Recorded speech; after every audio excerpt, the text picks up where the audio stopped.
Deep in the shadow-carved valleys of Appalachia, where morning mist clings to mountain peaks like ancient secrets, certain family names were never spoken above a whisper. Not out of respect, but out of pure, bone-deep terror. These weren't just backwoods clans struggling to survive in America's forgotten hollows.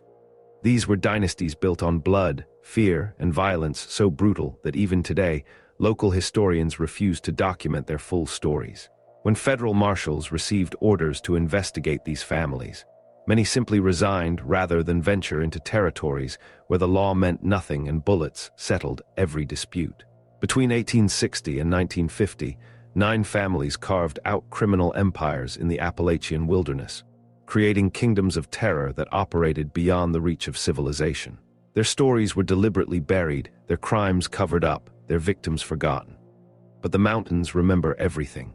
And today, I, Agent Thomas Blackwood, am uncovering the blood-soaked legacies of families so dangerous that their very existence challenges everything we thought we knew about justice in America. What you're about to discover isn't taught in any history class. These are the true stories of America's most deadly mountain dynasties. Families whose names still make old-timers in Appalachian towns lock their doors when the sun goes down. The Blackwood clan, though no relation to my own name, stands as perhaps the most infamous of all Appalachian criminal families, though most people only know half their story.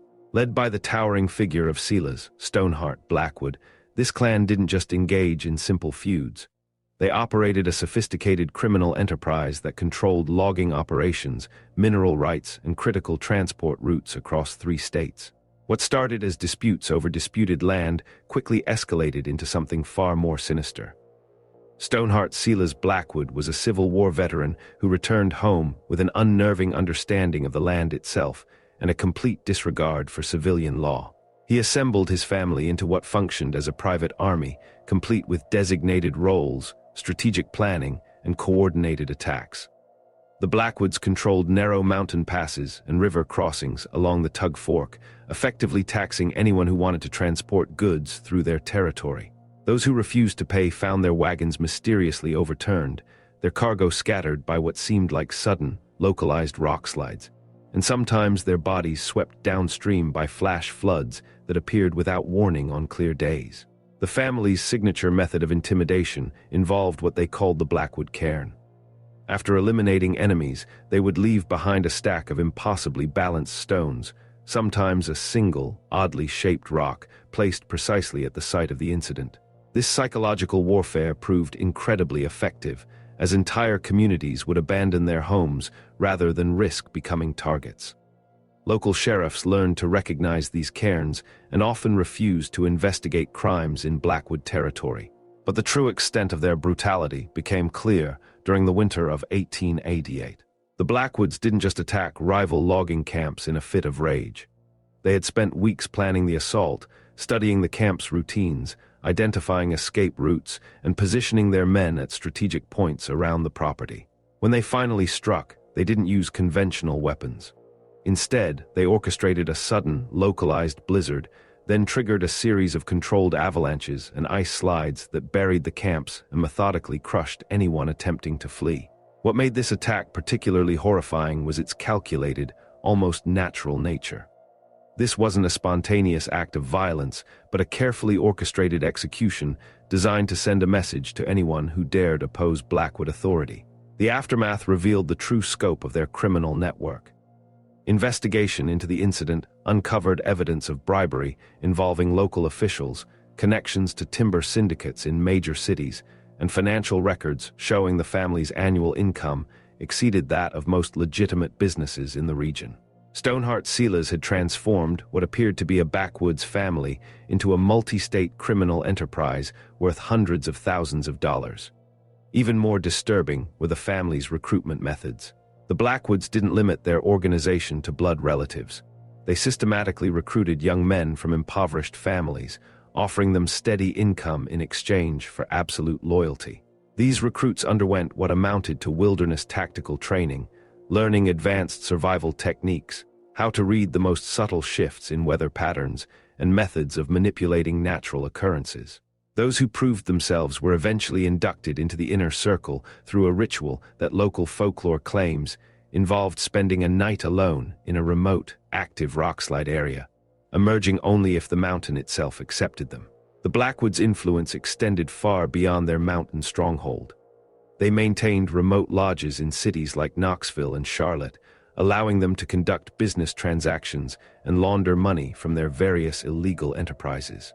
Federal investigators later discovered that Stoneheart Silas had established relationships with corrupt officials in multiple state governments, effectively purchasing protection from prosecution. What finally brought down the Blackwood organization wasn't law enforcement, but internal betrayal. As Stoneheart Silas aged, disputes arose among his sons over succession. The family split into competing factions, each claiming legitimate leadership. This internal warfare proved more destructive than any external threat they had faced. By 1891, the organization had effectively destroyed itself through fratricidal violence, leaving their land scarred and their methods adopted by lesser opportunists. The Vance Syndicate, often portrayed as helpless mountain farmers in historical accounts, were far from it. Under the leadership of Silas, Whisper Vance, they operated their own criminal network that rivaled the Blackwoods in both scope and brutality. What most people don't realize is that the infamous feuds weren't really about family honor or stolen livestock. It was a turf war between two organized crime families fighting for control of lucrative information pathways and illegal gambling operations. Whisper Vance had learned the art of information control from his father, who had been running an illicit courier service since before the Civil War. By the 1870s, the Vance operation had grown into a sophisticated distribution network that supplied rumors, secrets, and intelligence to corrupt officials and rival gangs throughout Kentucky, West Virginia, and Ohio.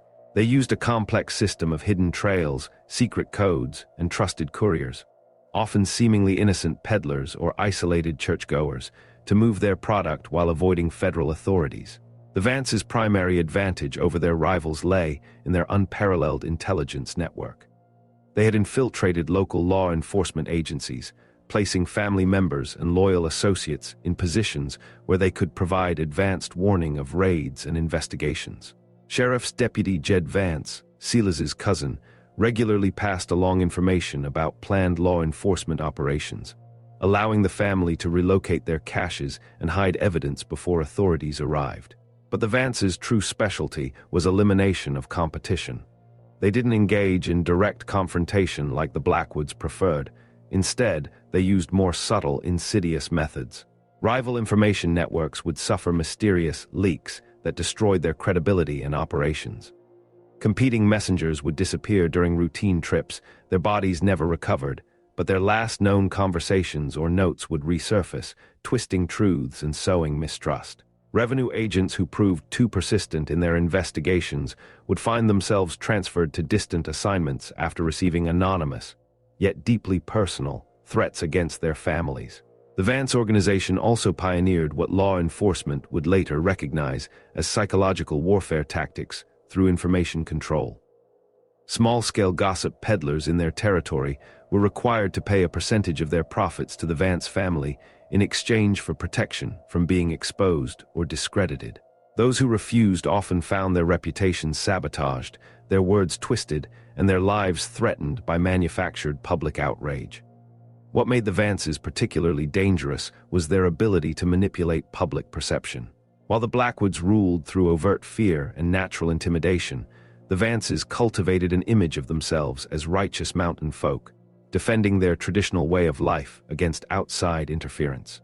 They portrayed their criminal activities as resistance to unfair government taxation and regulation, gaining sympathy from local populations who resented federal authority.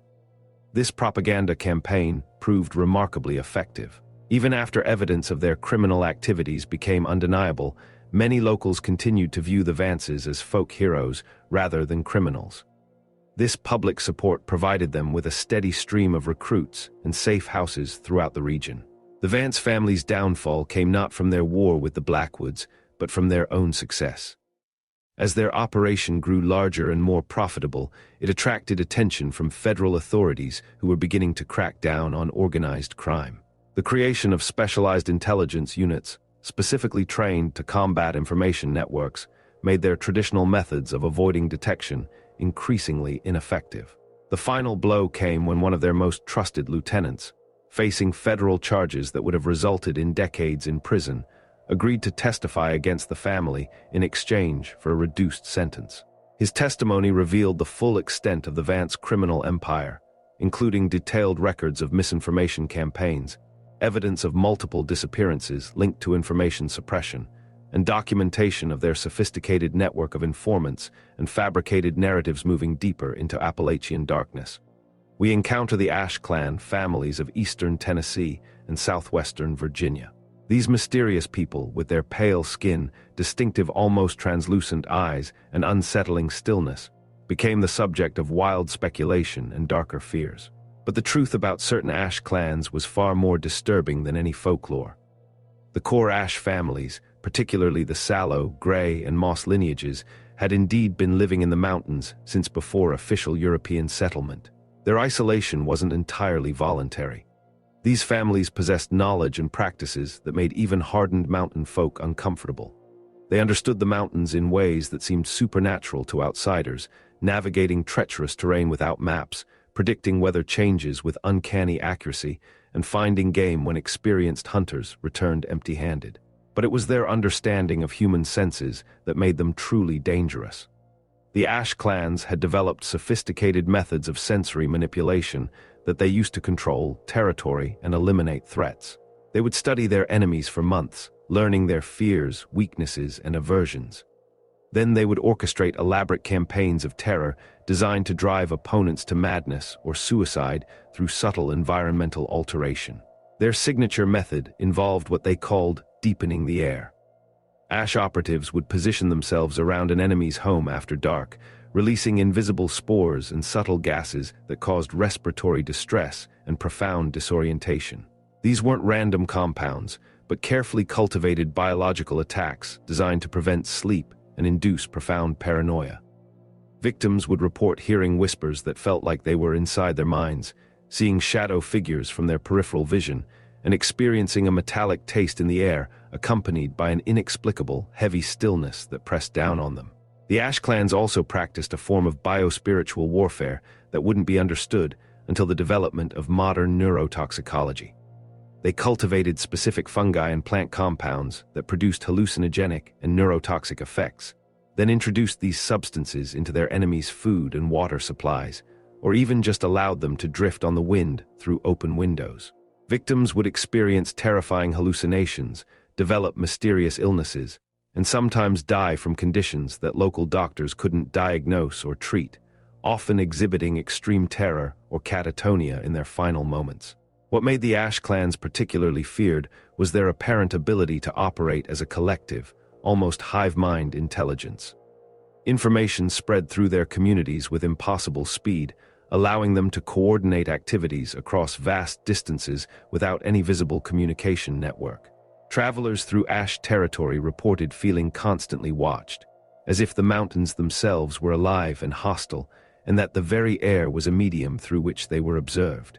Federal investigators who attempted to study Ash communities in the early 1900s encountered unprecedented resistance.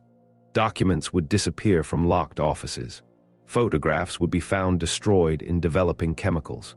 Researchers would suffer mysterious accidents that forced them to abandon their work.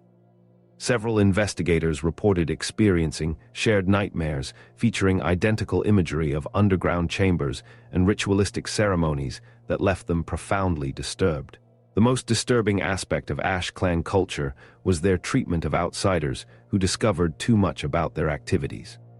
Rather than simply killing intruders, they would subject them to elaborate sensory and psychological torture designed to destroy their credibility and sanity. Victims would be released after weeks or months of captivity, but they would return to civilization with fragmented memories, severe sensory processing issues, and claims so bizarre that authorities dismissed them as mentally ill, often institutionalizing them. The Ash clan families began to disperse in the mid-1900s as modern communication and transportation systems made their traditional isolation impossible to maintain. Many integrated into mainstream society, hiding their heritage and abandoning their ancestral practices. But some families retreated deeper into the mountains, establishing hidden communities that continue to exist beyond the reach of modern authorities. They're deepening the air, techniques rumored to still manifest in unexplained pockets of malaise and shadow sightings. The Ironwood Collective of Eastern Kentucky represents perhaps the most militaristic of all Appalachian criminal families. Unlike other mountain outlaws who adapted existing criminal methods to their environment, the Ironwoods developed entirely new forms of guerrilla warfare specifically designed for the mountainous terrain of their territory, turning the very land into a weapon. The family's criminal enterprise began during Reconstruction when former Confederate soldiers, particularly engineers and demolition experts, found themselves excluded from legitimate economic opportunities. Led by Elias Forge Ironwood, a brutal tactician and decorated Civil War veteran, the family initially engaged in typical post-war banditry.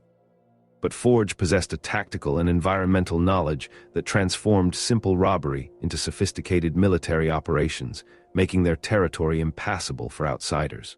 The Ironwoods established what amounted to a private military compound in the most remote section of Floyd County.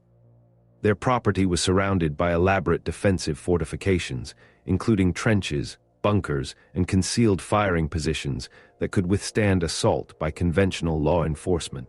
The family maintained an arsenal that included military-grade weapons acquired through theft and black market purchases. What set the Ironwoods apart was their systematic approach to territorial control, focusing on making their land undesirable and deadly to outsiders. They divided their territory into operational zones, each with designated patrol routes, communication systems using elaborate flag signals and smoke patterns, and emergency protocols. Family members underwent regular military-style training that included marksmanship, explosives handling, and survival techniques tailored to endure extreme conditions. They maintained detailed maps showing the locations of law enforcement facilities, transportation routes, and potential escape paths, always with an eye to how the land itself could be manipulated. The Ironwood's signature tactic involved what they called terraforming dread. Rather than engaging in direct confrontation, they would systematically eliminate their enemies by turning the environment against them through seemingly unrelated accidents and incidents. A rival timber crew might find their logging path suddenly blocked by a precise, localized landslide that appeared to be naturally occurring. A revenue agent might stumble into a camouflaged pit, designed not just to trap, but to induce crippling claustrophobia before the inevitable fall. A local sheriff who proved too persistent might find his vehicle repeatedly sabotaged by subtle, untraceable means, culminating in a seemingly accidental, fatal crash on a winding mountain road. These methods proved devastatingly effective because they left no clear evidence of criminal activity. Each incident appeared to be a tragic accident or coincidence, making it impossible for authorities to build criminal cases against the family. Even when patterns became obvious to experienced investigators, the lack of physical evidence made prosecution impossible. The Ironwoods also pioneered the use of environmental psychological warfare in their mountain territory. They would alter natural features to create hidden advantages, redirecting streams to flood areas where enemies might take shelter, weakening tree branches along trails frequently used by law enforcement, and creating rock slides that could be triggered to block escape routes during operations. Beyond physical traps, they used sound. Hidden vents or natural wind tunnels were manipulated to produce disorienting wails or phantom whispers, driving intruders to panic. Their intelligence network was particularly sophisticated. The family recruited informants in every town within a 50-mile radius of their compound, creating a communication system that provided real-time information about law enforcement activities, rival gang movements, and potential business opportunities. This network included postal workers, telegraph operators, store clerks, and even church ministers who would report unusual activities or conversations they overheard. The Ironwoods' downfall came when they made the mistake of targeting federal agents during Prohibition. Their previous victims had been local criminals and law enforcement officers whose deaths could be attributed to the general lawlessness of the region. But when 3 federal agents disappeared while investigating Ironwood territory, it triggered a massive federal response that overwhelmed their defensive capabilities. The final raid on the Ironwood compound involved over 100 federal agents supported by National Guard units. Even with their military training and defensive positions, the family couldn't withstand a coordinated assault by superior numbers. The compound was overrun after a 3-day siege that left most of the family dead and their criminal empire permanently destroyed. However, evidence suggests that some Ironwood family members escaped the final raid and continued their activities in other regions. Law enforcement agencies reported similar tactical methods being used by criminal organizations in West Virginia and Tennessee during the following decades, suggesting that surviving Ironwoods had established new operations beyond their original territory. Their insidious land traps and psychological environmental manipulations becoming part of local folklore. The story continues with even darker revelations about families whose crimes transcended simple violence and entered realms that challenge our understanding of human depravity. But these first 4 families alone reveal how the isolation and lawlessness of the Appalachian Mountains created conditions where criminal dynasties could flourish beyond anything seen in more civilized regions of America. The mountains kept their secrets well, but eventually, blood always tells its story. And these families left behind legacies written in violence that would haunt the hollows of Appalachia for generations to come. The history books want you to believe that civilization came to the mountains slowly, carried by railroad tracks and mining companies. But long before the first steam engine whistled through these ancient passes, something else had already taken root in the deepest hollows. The Harrow family understood this truth better than most, which is why their criminal empire lasted longer and cut deeper than any of their predecessors. Unlike the elemental warfare and information control we've already explored, the Harrows practiced a different kind of violence. They were the puppet masters who rarely bloodied their own hands, preferring to orchestrate the destruction of their enemies through careful manipulation of their deepest emotions and strategic alliance building based on shared misery. What made them truly dangerous wasn't their willingness to kill, but their ability to convince others to destroy themselves or to do their killing for them, driven by fabricated despair. The Harrow dynasty began in 1845 when Thomas Grief Harrow arrived in Breath County, Kentucky, carrying nothing but a worn carpet bag and an uncanny ability to read and exploit people's deepest desires and fears. Within 6 months, he had married the widow of the county's wealthiest landowner, a woman whose husband had died under mysterious circumstances just 3 weeks after Thomas's arrival, reportedly from a sudden, overwhelming sadness. Local gossips whispered about the timing, but no one could prove anything. That would become the Harrow signature, events that seemed coincidental but followed patterns too convenient, too heartbreaking to be natural. Thomas established what he called a sorrowful counsel service for local disputes. Families facing land disagreements, business conflicts, or personal vendettas would seek his counsel, paying modest fees for his advice on how to resolve their problems. What they didn't realize was that Thomas was simultaneously counseling both sides of every conflict, carefully escalating their emotional turmoil while positioning himself as the only neutral party capable of providing solace, or rather, the ultimate solution. His method was devastatingly effective. He would study each family involved in a dispute, identifying their weaknesses, their allies, their sources of income, and their deepest fears, especially their hidden anxieties and resentments. Then he would begin planting seeds of suspicion and paranoia through seemingly innocent conversations and carefully placed rumors designed to prey on existing insecurities. A casual mention that a neighbor's smile seemed a bit too wide when their crops failed. A suggestion that recent accidents might not have been accidental, but divine retribution for a hidden sin. A piece of gossip about financial difficulties that could motivate desperate, self-destructive actions.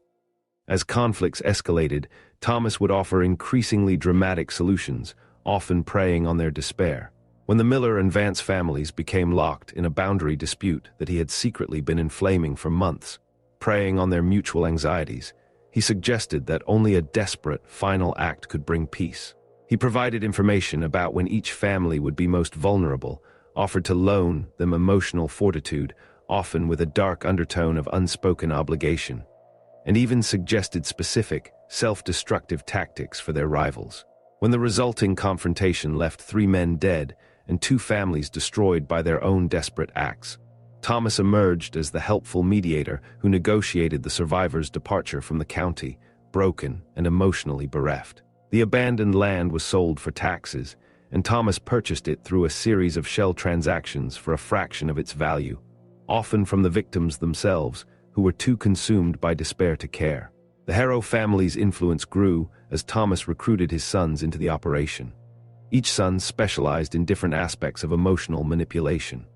Jeremiah became expert at financial despair, establishing relationships with banks and creditors that allowed him to orchestrate foreclosures and bankruptcies not through direct action, but by subtly undermining their targets' confidence and will to fight. Caleb focused on legal anguish, studying law and establishing connections with judges and prosecutors who could be influenced through manufactured emotional blackmail or subtle demoralization. Isaiah specialized in what they called social fracturing, the careful cultivation of rumors, gossip, and public opinion designed to isolate and break individuals, leaving them vulnerable. By the 1870s, the Harrows controlled an invisible empire spanning 3 counties. They owned substantial property, controlled multiple businesses, and held influence over local government, all while maintaining the appearance of being respectable, even empathetic community leaders. Thomas served on church boards and charity committees, often quietly directing aid to those he intended to exploit. His sons were prominent businessmen and civic leaders. To outside observers, they were pillars of the community, quietly compassionate. But beneath this veneer of respectability, the Harrows operated the most sophisticated criminal organization in Appalachian history.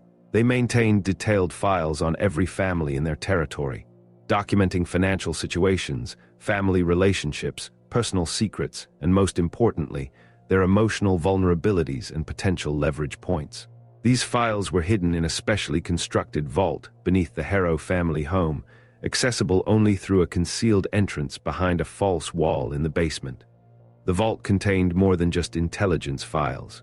The Harrows had collected evidence of crimes committed by others, often crimes they had orchestrated or encouraged through emotional manipulation.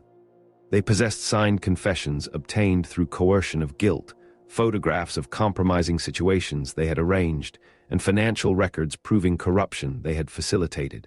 This evidence served as insurance, ensuring that even if someone suspected their involvement in various schemes, they would never dare to speak publicly for fear of psychological ruin. Their most chilling innovation was what they called proxy despair. When the Harrows decided that someone needed to be eliminated, they rarely took direct action. Instead, they would identify existing enemies of their target or subtly create them, and provide those enemies with the emotional means, motive, and opportunity to act, often leading to self-destruction. A feuding neighbor might discover that their target would be traveling alone on a specific date, accompanied by a sudden, overwhelming urge for finality. A business rival might learn about a financial vulnerability that could be exploited, coupled with a deep, crushing sense of desperation. A wronged family member might receive anonymous information about past betrayals, igniting a consuming, vengeful grief. The beauty of this system was that the Harrows could eliminate threats while maintaining plausible deniability.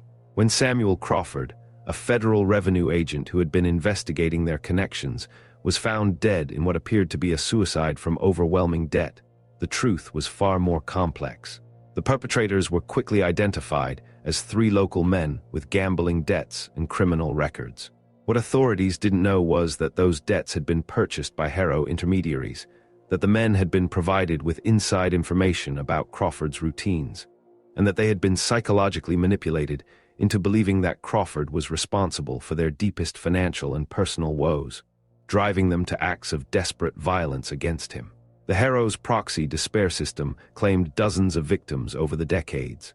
Competing businessmen died in accidents arranged by desperate debtors who owed money to Harrow-controlled creditors, driven by manufactured hopelessness. Potential witnesses disappeared, killed by people who had been convinced they were avenging old wrongs, consumed by manipulated vengeance. Reform-minded politicians found themselves facing scandals orchestrated by enemies they had made years earlier, enemies who had been carefully preserved and weaponized by Harrow manipulation, fueled by bitterness. What made the Harrows truly terrifying was their patience.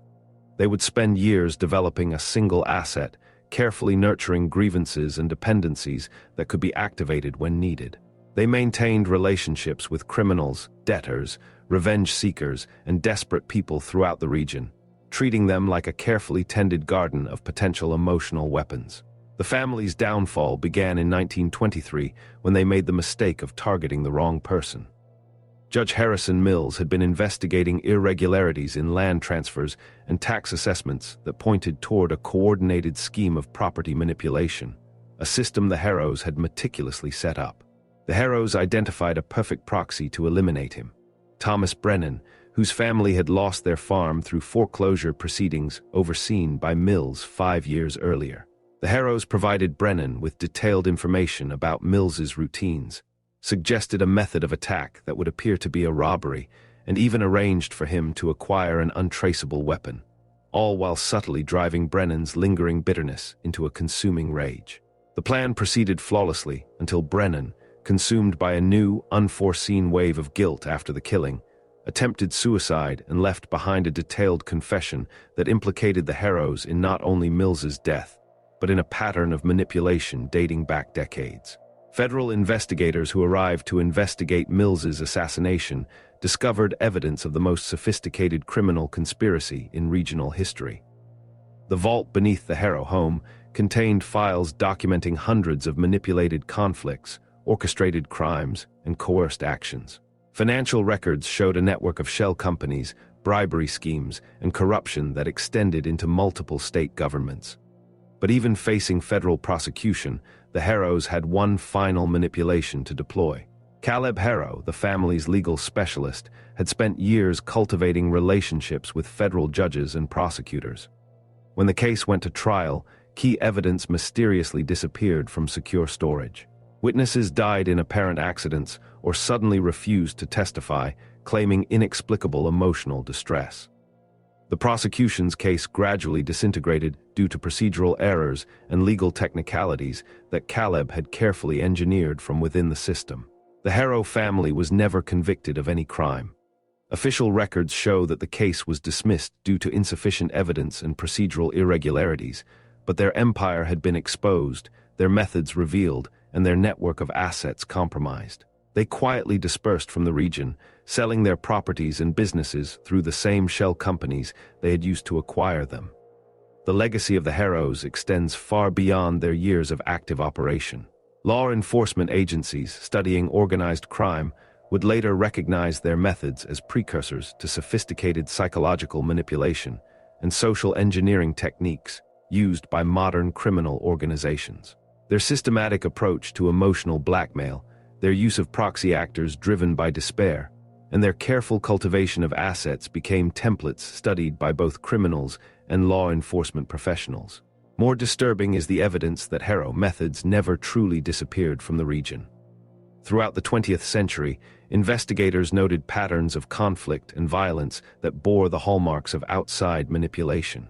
Families that had lived peacefully for generations would suddenly erupt into violent feuds, consumed by inexplicable bitterness. Business rivals would destroy each other through escalating conflicts that seemed to follow scripts driven by manufactured paranoia. Political candidates would face perfectly timed scandals involving enemies from their distant past, enemies who had been carefully preserved and weaponized by Harrow manipulation, fueled by bitterness. Local historians who have studied these patterns refuse to speak publicly about their findings, but private conversations reveal their belief that Harrow techniques were passed down through networks of associates and apprentices. The family may have left the mountains, but their methods remained, practiced by successors who understood the power of invisible, emotional manipulation. The second family that reshaped Appalachian crime during this period operated from an entirely different philosophical foundation. While the Harrows manipulated others into violence through despair, the sepulchre kin of eastern Tennessee believed that death itself was a sacred art that should be practiced with scientific devotion and ritual precision. The sepulchre kin weren't simply killers. They were what modern psychologists would recognize as a multi-generational cult built around the worship of death as a transformative spiritual and physical experience. Their crimes weren't motivated by greed, territory, or revenge, but by a twisted theology that viewed murder as a form of sacred experiment, a means to extract or harvest divine truth, or perhaps power. The family's violent ideology originated with Alastair, the anatomist Thorne. a former medical student expelled in 1851 for promoting what university authorities described as blasphemous interpretations of human anatomy and the soul. Thorne had become obsessed with ancient texts on vitalism and obscure surgical practices, developing elaborate theories about how the taking of human life could serve as a form of communion with the universe's fundamental energies, or even as a means of extracting latent power. After his expulsion, Thorne retreated to a remote valley in the Cumberland Mountains where he established what he called the Conclave of Sacred Transition. His congregation consisted entirely of his extended family, his wife, his 7 children, their spouses, and eventually their children. What began as unorthodox anatomical studies gradually evolved into something far more sinister. Thorne taught that conventional science had lost touch with the fundamental truth that life and death were fluid states, and that proper transition could unlock hidden potential.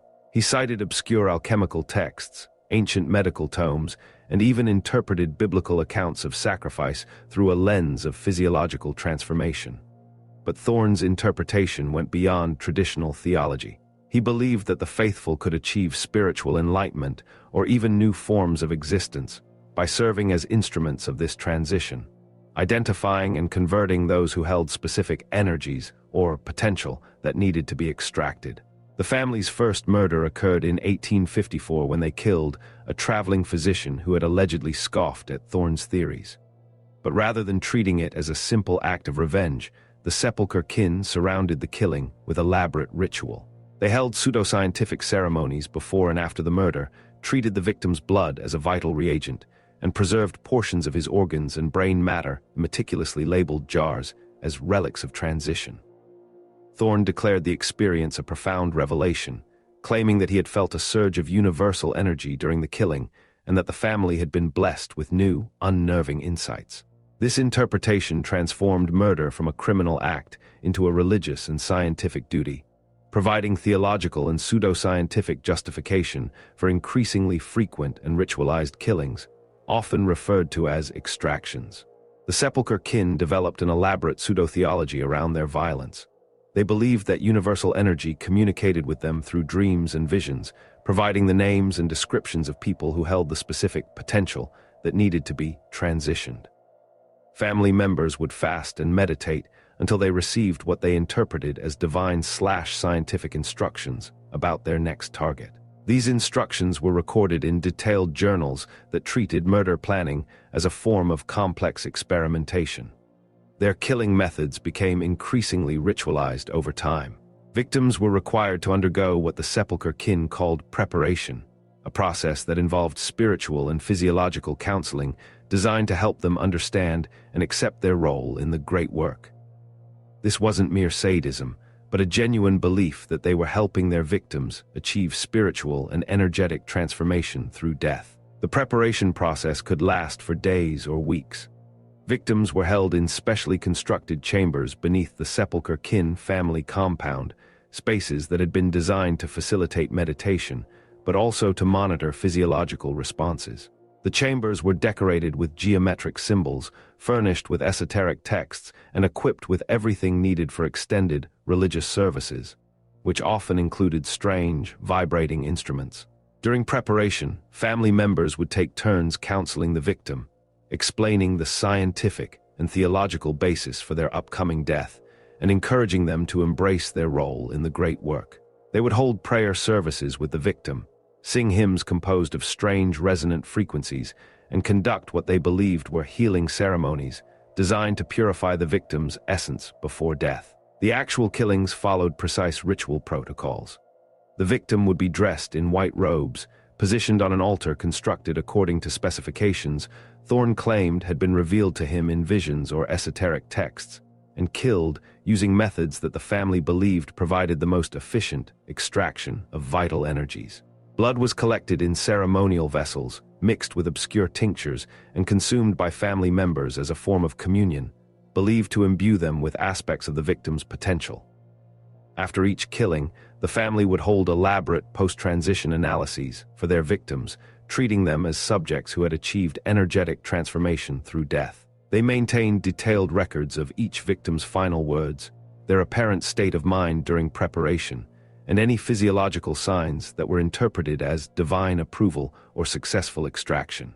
The sepulchre kin's victims weren't chosen randomly.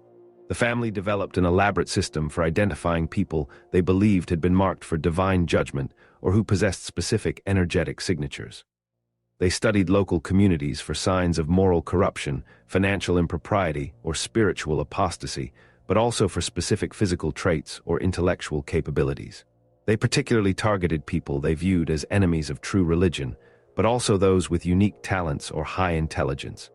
Ministers who preached doctrines they considered heretical business leaders who they believed were exploiting the poor, government officials who they saw as corrupting traditional values, but also gifted artisans, scholars, or even those with unusual resilience. Their intelligence gathering was remarkably sophisticated.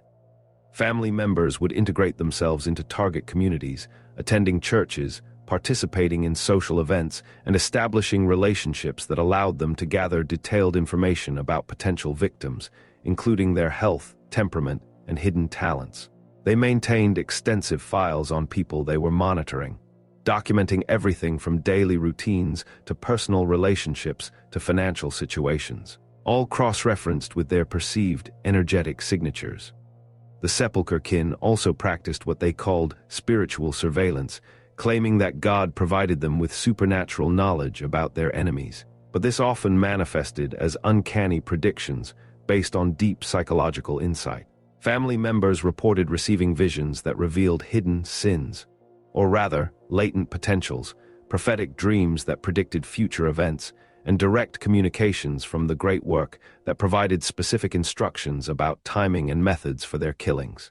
This supernatural element made the sepulchre kin particularly difficult for law enforcement to predict or capture. Their actions appeared random to outside observers because they were based on religious visions and pseudoscientific theories rather than conventional criminal motives. A wealthy businessman might be killed, not because of any specific grievance, but because a family member had received a vision showing him surrounded by an aura of rare insight. A traveling preacher might be targeted because someone had dreamed of him standing in a lake of pure potential. The family's religious fanaticism also made them incredibly dangerous to law enforcement personnel who attempted to investigate their activities. They viewed any interference with their divine mission as evidence of entropic opposition that needed to be eliminated through spiritual warfare. Several federal marshals and local sheriffs who investigated mysterious disappearances in sepulchre territory were themselves found dead, their bodies positioned in ways that suggested ritual killing, often with precise, almost surgical incisions. The sepulchre kin maintained their operations for over 4 decades, claiming an estimated 47 victims before their final confrontation with federal authorities in 1895. Their downfall came when they made the mistake of targeting the daughter of a prominent judge, believing that she had been marked for transition because of visions experienced by Thorne's grandson, who insisted she held a unique resonance. The investigation that followed revealed the full scope of their religious murder cult. Federal agents discovered the underground chambers where victims had been held, the altars where they had been killed, and extensive journals documenting decades of ritualized murder and pseudoscientific experimentation. The evidence was so disturbing that much of it was sealed by federal order and never made public. The surviving sepulchre kin family members were tried for multiple murders, but their defense strategy proved remarkably effective. They claimed religious exemption for their actions, arguing that they were protected by constitutional guarantees of religious freedom. Their lawyers presented them not as criminals, but as sincere religious practitioners whose beliefs, however unusual, were constitutionally protected. The theological defense created a legal nightmare for prosecutors. How could the government prove that religious beliefs were insincere? How could constitutional religious protections be balanced against criminal law? The case dragged on for years, with appeals reaching the Supreme Court and establishing precedents that continue to influence religious freedom cases today. Ultimately, most of the sepulchre kin family members received relatively light sentences or were acquitted entirely due to the constitutional complexities of their case. But their release from prison didn't end their story. Federal agents continued to monitor the family for decades, documenting evidence that they had resumed their ritualized killings in new locations under new identities. The true horror of the sepulchre kin legacy lies not in their body count, but in the evidence that their religious and pseudoscientific ideology survived and spread. Throughout the 20th century, law enforcement agencies encountered isolated cases of ritualized murders that bore striking similarities to sepulchre methods. Victims found positioned on makeshift altars, killed according to esoteric protocols, surrounded by evidence of elaborate spiritual preparation or surgical experimentation. These copycat killings suggested that sepulchre writings and techniques had been preserved and circulated among other extremist groups, creating an underground tradition of theological murder that continued long after the original family had dispersed. FBI profiles of certain serial killers have noted similarities to sepulchre methodologies, though these connections remain classified due to ongoing investigations into their unnerving practices. The third family that dominated this period of Appalachian criminal history represented yet another approach to organized violence, where the Harrows manipulated despair and the sepulchre kin sacrificed for knowledge. The Cinder line of southwestern Virginia perfected what they called economic entanglement, using systematic financial destruction to eliminate enemies and accumulate wealth and power, binding generations in unpayable debt. The Cinder line understood something that wouldn't be widely recognized until the development of modern economic theory: that in a cash-poor mountain economy, whoever controlled the flow of money and credit could exercise life and death power over entire communities, slowly consuming them like a creeping fire. They weren't just criminals. They were economic predators who used sophisticated financial manipulation to destroy their enemies while enriching themselves, leaving nothing but ruin in their wake. The family's economic empire began in 1868 when Bartholomew, the usurer, Cinder, returned from the Civil War with a small amount of gold and an understanding of how financial systems could be manipulated for criminal purposes, particularly the subtle art of debt accumulation. Unlike other veterans who used their military experience for traditional forms of banditry, Bartholomew recognized that theft was inefficient compared to systematic economic manipulation that could bind entire bloodlines. Bartholomew established what appeared to be a legitimate banking and lending operation, offering credit to farmers, small business owners, and families struggling to rebuild after the war. His terms seemed reasonable, his interest rates were competitive, and his willingness to lend to high-risk borrowers made him popular throughout the region. What his customers didn't understand was that Bartholomew was deliberately creating a web of interconnected, generational debt designed to transfer ownership of their property and businesses to Cinder line control, a debt that would follow their descendants. The system